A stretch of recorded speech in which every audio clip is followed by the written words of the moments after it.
क्या महाविनाश के लिए खतरे की घंटी बज गई है? मैं ऐसा इसलिए कह रहा हूं क्योंकि दुनिया भर के कई संकेत दुनिया भर से इस तरह के मिल रहे हैं। दरअसल मैं आपको ये बता दूं कि जो उत्तरकाशी है वहां पर पिछले कई दिनों से भूकंप आ रहा है। पिछले 48 घंटे की मैं बात करूं तो यहां 6 से 7 बार भूकंप आ चुका है और इसीलिए अब तमाम तरह के डर भी पैदा हो रहे हैं। उत्तरकाशी को लेकर एक प्रेडिक्शन भी है पहले वाडिया इंस्टीट्यूट देहरादून की कि यहां अगर 7 तीव्रता से ज्यादा का भूकंप अगर आता है तो फिर ये तबाही लेकर आएगा, महाविनाश लेकर आएगा। तो क्या उत्तरकाशी, उत्तराखंड और जो हिमालयन रेंज है वो इस वक्त महाविनाश के मुहाने पर खड़ी है? इसी को लेकर हम ये चर्चा करेंगे। इस रिपोर्ट में कितनी सच्चाई है और क्या अगर ऐसा होता है, एक बड़े रिक्टर पैमाने का भूकंप आता है तो क्या ये उत्तरकाशी और उत्तराखंड के लिए चिंता की बात है? इस पर हम चर्चा करेंगे। पहले रिपोर्ट आप देखिए।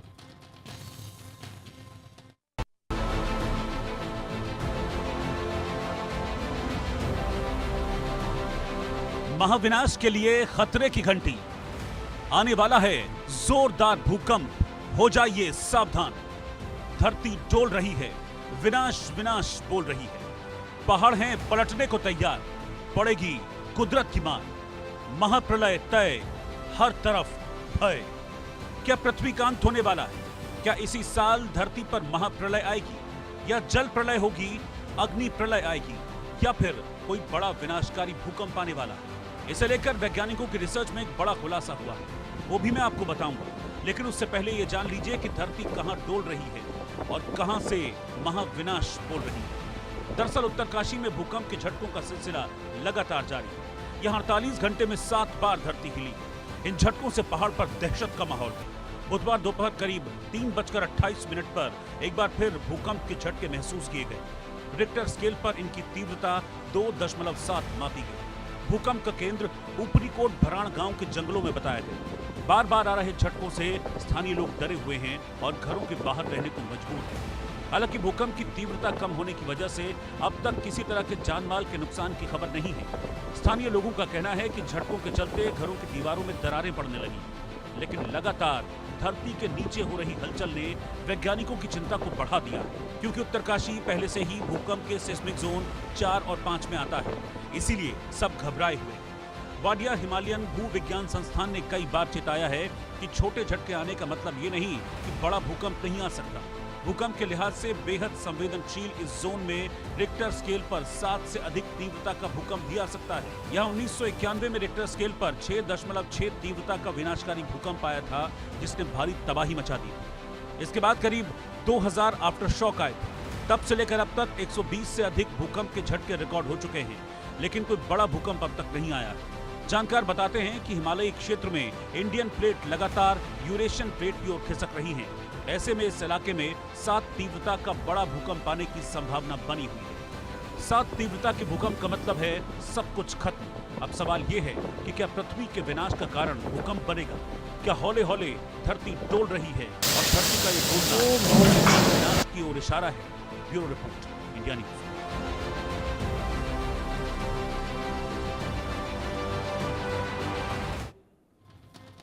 तो पिछले 48 घंटे की मैं अगर बात करूं तो 6 से ज्यादा बार उत्तरकाशी की धरती डोली है। हालांकि जो रिक्टर स्केल पर यह भूकंप था, इसकी तीव्रता बहुत ज्यादा नहीं थी, 2.6, 2.7 के आसपास थी। लेकिन लगातार ये धरती का डोलना क्या किसी तरह का कोई संकेत है? भविष्य के महाविनाश का संकेत दे रहा है? जो वाडिया इंस्टीट्यूट की जो रिपोर्ट है, क्या वो रिपोर्ट क्या कहती है? कितना खतरनाक हो सकता है इस रीजन के लिए भूकंप अगर 7 रिक्टर स्केल से ऊपर का ये भूकंप अगर आता है? इस पर मेरे साथ बातचीत करूंगा मैं। मेरे साथ 2 खास मेहमान हैं। मेरे साथ डॉक्टर विनीत गहलोत हैं, जो कि डायरेक्टर हैं Wadia institute of Himalayan geology के, और मेरे साथ धीरज बनर्जी जी हैं, जो कि जियोलॉजिस्ट हैं। आप दोनों का बहुत बहुत स्वागत है सर। डॉक्टर विनीत गहलोत, सबसे पहले मैं आप ही के पास आ रहा हूँ, क्योंकि वाडिया इंस्टीट्यूट की ही ये रिपोर्ट थी और पिछले कुछ दिनों में उत्तरकाशी में हमने देखा कि भूकंप आए हैं, लगातार आए हैं, जिसकी वजह से लोग डरे हैं। हालांकि राहत की बात यह है कि जान माल का नुकसान नहीं हुआ, लेकिन ये कितना खतरनाक है और भविष्य के किसी खतरे का संकेत दे रहा है कि बार बार धरती का डोलना? देखिए, मैं 2-3 चीज इसमें स्पष्ट करना चाहता हूं सर। पहली तो बात यह है कि जो अर्थक्वेक का प्रेडिक्शन तो अभी तक, उसकी भविष्यवाणी तो अभी तक संभव नहीं है जी। तो इसलिए हम ये सोचना शुरू कर दें कि क्या ये अगले भूकंप के आने की चेतावनी है, वो उसको थोड़ा सा उसको ध्यान से देखना पड़ेगा। जी। पहली बात ये हो गई। दूसरी बात ये है कि जो हिमालय क्षेत्र है उस आपको मालूम है कि वहाँ पे छोटे भूकंप आते रहते हैं, तो हम उसको एक बैकग्राउंड सेस्मिसिटी कहते हैं कि एक बैकग्राउंड सेस्मिसिटी है, वो वहाँ पे लगातार चलती रहती है। जी। अब वो कभी उसमें कम ज्यादा होने का, कभी आज की तारीख में उत्तरकाशी में ज्यादा हो रहे हैं, लेकिन कल को शायद वो कहीं और बढ़ जाएंगे कहीं, और वो परसों को शायद उत्तरकाशी में कम हो जाएंगे। जी। तो वो उसको हम बैकग्राउंड सेस्मिसिटी लेवल भी कहते हैं। तो अभी तक जो जितने भी भूकंप आए हैं वो एक बैकग्राउंड सेस्मिसिटी लेवल है, तो उसमें वो चल रहे हैं। लेकिन मैंने जैसे कहा कि इसको ये कहना है कि साहब ये क्या किसी बड़े भूकंप की चेतावनी है, उसका कोई उसका अंदाजा लगा सकते हैं, वो उसको कहना बहुत मुश्किल होगा। जी। लेकिन क्योंकि हमें मालूम है, जैसे आपने कहा कि ये इलाका है वो सेस्मिक जोन 4 में आता है, तो इसमें कोई शक की बात नहीं है। जो पूरा हिमालय है वो सेस्मिक जोन 4 और 5 में आता है, तो इसमें कोई शक की बात नहीं है कि वहाँ पे बड़े भूकंप को नकारा नहीं जा सकता। हमें मालूम है कि वहाँ पे पहले भी बड़े बड़े भूकंप आए हैं, और हमें मालूम है कि आज की प्रक्रिया जो चल रही है, जिसको हम लगातार मॉनिटर करते हैं, देखते हैं कि साहब वहाँ पे कैसे भूकंप की जो ऊर्जा है वो कैसे संचित हो रही है, जो नीचे के जो फॉल्ट है उनके ऊपर। तो ये इस बात का बिल्कुल बताती हैं कि साहब वहाँ पे भूकंप आने की संभावना है, वहाँ पे भूकंप की एनर्जी जो ऊर्जा है वो संचित हो रही है। लेकिन वो भूकंप कब आएगा उसका अनुमान लगाना बहुत मुश्किल है। ठीक है, मैं धीरज जी के पास चलता हूं। धीरज जी, जिस तरह की डेमोग्राफी है उत्तरकाशी की, उत्तराखंड की, वो डेमोग्राफी क्या मतलब एक तरीके से अलार्मिंग है भूकंप को लेकर? खास तौर पर प्लेन्स में भूकंप आना और उस पहाड़ी डेमोग्राफी में भूकंप आने में कुछ अंतर है? नहीं, ये जैसा कि अभी पिछले वक्ता ने बताया कि हिमालय जो है हमेशा से ही सेस्मिक जोन 4 में रहा है, और ये पूरा हिमालयन जोन जो है वो खतरे से खाली नहीं है, कभी भी नहीं रहा था और न रहेगा। जी। तो इसलिए ये कहना कि यहाँ पर बहुत बड़ा भूकंप नहीं आएगा, ये भी नहीं कह सकते और आएगा भी नहीं कह सकते हैं, क्योंकि एक तो हमको पता है कि भूकंप के बारे में अभी तक जो है प्रिडिक्शन जो है वो संभव नहीं हो पाया है। जी जी। तो इसकी वजह से हिमालय में आ सकता है, और ये उत्तरकाशी में तो 1991 में बहुत बड़ा अर्थक्वेक आ चुका है, बहुत तबाही हो चुकी थी उसमें। हमारे मित्र भी उसमें हमारे जा चुके हैं, हमारे मित्र। तो हमको पता है कि उत्तरकाशी इलाका और ये उसका आसपास का सारा इलाका जो है वो सभी ये भूकंप से प्रभावित है और रहेगा। तो इसलिए कहना कि बहुत बड़ा भूकंप अभी आ जाएगा क्योंकि अभी छोटे छोटे आए हैं, ये गलत बात है। ठीक है। मैं डॉक्टर विनीत, एक चीज़ आप जो वाडिया इंस्टीट्यूट की रिपोर्ट थी उत्तरकाशी को लेकर कि 7+ अगर भूकंप आता है तो फिर ये बड़ा खतरा होगा, क्या है उस रिपोर्ट में सारी चीज़ें, जो क्या फाइंडिंग्स थी उस रिपोर्ट की? देखिए, ये बात सही है कि हम लोग ऐसा कई इलाके ऐसे हैं जहाँ पे कि हमने पाया है कि वहाँ पे कोई बड़ा भूकंप आ सकता है। और 7 क्या हो सकता है, 7 से बड़ा भी आ जाए, 7 से बड़ा भी आ जाए। तो इसमें कोई शक की बात नहीं। और आप सोचिए कि जो उत्तरकाशी का इलाका है, वहाँ पे मैं ये 1991 उत्तरकाशी अर्थक्वेक या 1999 चमोली अर्थक्वेक की बात नहीं कर रहा हूँ, क्योंकि वो अर्थक्वेक हमारे हिसाब से 7 के मुकाबले बहुत छोटे रहे हैं। तो उन्होंने जो एनर्जी रिलीज की है वो इतनी नहीं है कि वो हम ये कह सकें कि साहब अब अगले 10 सालों में या 20 सालों में वहां पर बड़ा भूकंप नहीं आएगा। वो हमारे हिसाब से उस स्केल पे बहुत छोटे अर्थक्वेक हैं। तो और अगर आप फिर हिस्ट्री में जाएं तो आपको पता लगेगा कि साहब यहाँ पे शायद 1905 में जब कांगड़ा अर्थक्वेक था, हालांकि उसके बारे में हम लोगों में थोड़ा मतभेद है कि वो 1905 के अर्थक्वेक ने यहाँ पे इस इलाके में एनर्जी को रिलीज किया था या नहीं किया था। उससे पहले कभी जाएं तो एक देवप्रयाग में 1803 में एक भूकंप आया था। उससे पहले जाएं तो 1344 में आया था। तो मतलब भूकंप आते हैं, और ये सब जितने भी मैं गिना रहा हूँ वो सब बड़े भूकंप हैं। 1905 था, वो 7.8 मैग्नीट्यूड का था। जो देवप्रयाग श्रीनगर का अर्थक्वेक था वो करीब 7 के आसपास था। जो 1344 का उसका पता नहीं है हमें कि वो कितना बड़ा था, लेकिन वो भी शायद काफी बड़ा था। तो कुल मिला के बात ये है कि यहाँ पे बड़े भूकंप आते रहे हैं और कई साल से कम से कम मैं कहूँगा 1 सेंचुरी से ज्यादा से 100 साल से ज्यादा से कोई बड़ा भूकंप तो नहीं आया है यहाँ पे। तो 7 मैग्नीट्यूड का उस हिसाब से कि वो अगले कुछ सालों में या अगले कुछ टाइम में वो आएगा, उसकी संभावना को नकारा नहीं जा सकता। मैं आपके पास आता हूं डॉक्टर बैनर्जी, मतलब ऐसी क्या परिस्थितियां हैं जो भूकंप की ओर धकेलती हैं? मतलब ये इस एरिया की, मैं पर्टिकुलर एरिया की बात करूं तो ऐसी क्या परिस्थितियां हैं? और दूसरा चीज कि ऐसे एरियाज में रहने वाले, जिसको कि जैसे उत्तरकाशी की मैं बात कर रहा हूं, यहाँ पर उत्तराखंड की मैं बात कर रहा हूं, जो कि उत्तरकाशी सिस्मिक जोन 4 में आता है, जैसा कि आपने भी बताया, तो यहाँ रहने वाले लोग फिर क्या करें, किस तरह की सावधानियां बरतें? सावधानी जो स्टैंडर्ड तरीके हैं उसी तरह से बढ़ते जाएंगी।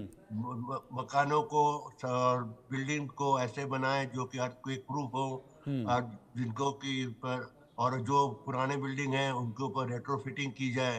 पर ये सब चीजें जो है कहने के आसान है, वो करना बड़ा मुश्किल है। रेट्रोफिटिंग जो है बड़ा एक्सपेंसिव मामला है।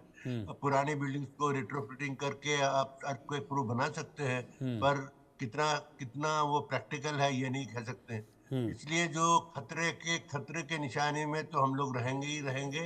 जो अगर सही बात में पूछा जाए तो हिमालय की सारी जनता जो है वो हमेशा टेंशन में ही रहेगी कि कब इसके ऊपर खतरा मंडराता रहेगा, क्योंकि हम बता नहीं सकते कि अर्थक्वेक कब आएगा। और जैसा कि अभी गहलोत साहब ने बताया कि पिछले बड़े बड़े अर्थक्वेक्स भी आए हुए हैं यहाँ पर बहुत सारे, उससे जो कुछ एनर्जी रिलीज हुई होगी। पर हाँ, और ये उत्तराखंड, ये उत्तरकाशी और चमोली के अर्थक्वेक बहुत बड़े नहीं थे, इसलिए एनर्जी रिलीज नहीं होगी।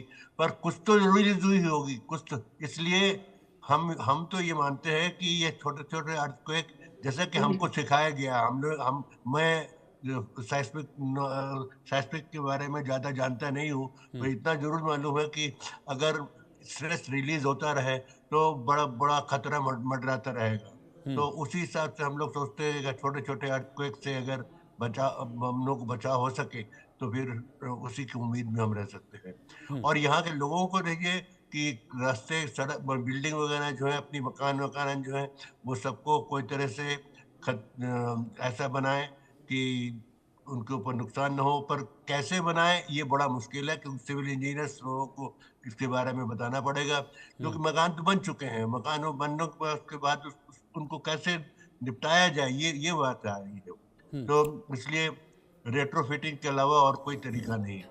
ठीक है डॉक्टर विनीत, मैं 2 साल पीछे लेके चलता हूं आपको। मैं उत्तरकाशी से थोड़ा सा हटकर जोशीमठ की तरफ जाता हूं। आपको याद होगा कि जोशीमठ में बड़ी बड़ी दरारें आ गई थी मकानों में, सड़क पर, जगह जगह, और लोग डर गए थे कि भाई ये तो मतलब ये होने क्या वाला, कि ऐसा ना हो कि वो खत्म हो जाए वो एरिया। वो किस वजह से था? क्या वो भी इसी वजह से था, भूकंप की वजह से कुछ वहां पर हुआ था, या उसके पीछे रीजन कुछ और था?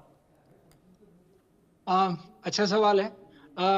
देखिए, जो हमारे जियोलॉजिकल प्रोसेस होते हैं वो कई तरह से ऑपरेट करते हैं, और उनमें से एक जो प्रोसेस है वो अर्थक्वेक है, जिसकी वजह से आपकी जो प्लेट टेक्टोनिक्स है उसकी वजह से जो एनर्जी संचित होती है, जो ऊर्जा संचित होती है वो निकलती है। और दूसरा एक प्रोसेस है कि अर्थक्वेक आते हैं, उसकी वजह से लैंड, जो जमीन जो है ऊपर उठती है, नीचे जाती है कुछ जगह पे। लेकिन जब ऊपर उठती है तो उसका कुछ का इरोजन होता है, मतलब वो नीचे बहती भी है।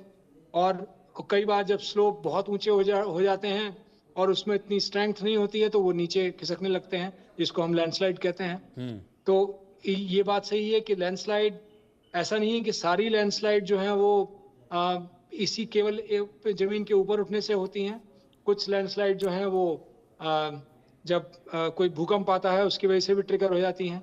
तो लेकिन जोशीमठ के केस में ये बात सही है कि जोशीमठ जो है पहली बार नहीं हुआ जोशीमठ में कि साहब वहां पे जमीन खिसकनी शुरू हुई। वो इलाका ऐसा था कि वहां पे पहले भी जमीन खिसकने के संकेत मिले हैं।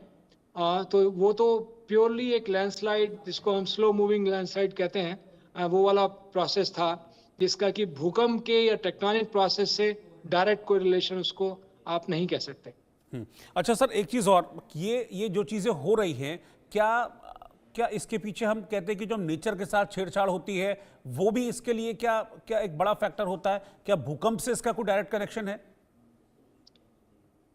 आपका बहुत गहरा सवाल है, क्योंकि एक टाइम था, आपसे अगर आप ये सवाल मुझसे 10 साल पहले पूछते कि क्या भूकंप का क्लाइमेट चेंज या उससे कोई रिलेशन है या नहीं है, एंथ्रोपोजेनिक एक्टिविटीज को कहते हैं, जिसको जो प्रकृति के साथ छेड़छाड़ वाली बात होती है, तो शायद मैं 10 साल पहले ये कहता कि नहीं साहब, भूकंप तो बहुत गहराई पे आते हैं, 10 किलोमीटर, 12 किलोमीटर पे, 20 किलोमीटर पे, तो उनका शायद कोई ज्यादा वो नहीं है।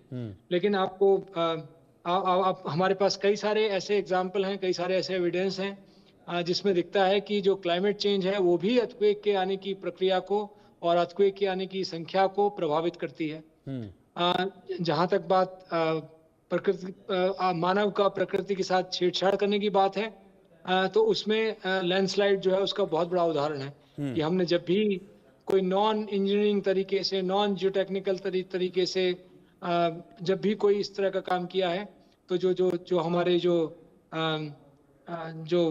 पहाड़ हैं वो अस्थिर हो गए और जिसकी वजह से उनमें लैंडस्लाइड हुई है। जब भी आप टो कटिंग करेंगे गलत तरीके से, उसको देखेंगे नहीं, ढंग से उसकी स्टडीज नहीं करेंगे, तो बिल्कुल जो मानव की छेड़छाड़ जो है वो इनको प्रभावित करेगी। ठीक है, मैं डॉक्टर बनर्जी आपसे भी एक सवाल इसी से रिलेटेड करना चाह रहा हूं, क्योंकि मैं अभी सिर्फ उत्तराखंड के लिहाज से बात कर रहा हूं। तो उत्तराखंड एक ऐसी जगह है, देवभूमि हम उसको कहते हैं, एक टूरिस्ट डेस्टिनेशन भी है, और टूरिस्ट बहुत ज़्यादा आए, इसके लिए बहुत ज़्यादा चीज़ों को हम पर मॉडर्नाइज भी किया गया है। मैं रोड्स की बात कर रहा हूँ, मैं फॉरेस्ट कटिंग्स की बात कर रहा हूँ, मैं पहाड़ों की कटिंग्स की बात कर रहा हूँ। तो क्या इस चीज़ का अंतर पड़ता है? लोग बहुत ज़्यादा वहाँ पर पहुँचते हैं, क्या ये चीज़ भी इम्बैलेंस से क्रिएट करती है? ये बात तो मैं आज से नहीं, जब से वो सड़कें बननी शुरू हुई कि सारे तीर्थ स्थानों को मिलाया गया, सड़कें बनाई गई, तब से मैं कह रहा हूँ, मैं कितने बार टीवी इंटरव्यू दे चुका हूँ और फिर लेख भी लिख चुका हूँ उसके बारे में कि ये जो चीजें थी सारे काम गलत थे। क्योंकि एक तो सड़कें जो बनी हैं वो इतनी चौड़ी हैं, चौड़ी बनाई गई, जिसकी वजह से जो मटेरियल था, स्लोप था, वो स्लोप अनस्टेबल हो गया है। और स्लोप अनस्टेबल होने की वजह से ये सारी सड़कें जो हैं, मैं तो आज भी प्रेडिक्ट करता हूँ, दोबारा प्रेडिक्ट करता हूँ कि इनमें और भी बड़े बड़े खतरे आने वाले हैं आने वाले दिनों में, जबकि सड़कों के ऊपर दुर्घटनाएं बहुत जोरों से होंगी। पर कभी कोई उसको सुनने वाला नहीं है। ऊपर तक इसमें इतने सारे क्या जरूरत थी? लोग जो है तीर्थ करने जाते हैं तो कष्ट करके जाते हैं, पैदल चल के जाते हैं, घुटनों के बल जाते हैं, सब कुछ जाते हैं, तो वो तीर्थ होता था। अब वो मर्सिडीज लेके और बिल्कुल जो BMW लेके जो बिल्कुल बद्रीनाथ के दरवाजे तक पहुंचते हैं, तो उसमें तो सारा का सारा सिस्टम गड़बड़ हो गया है।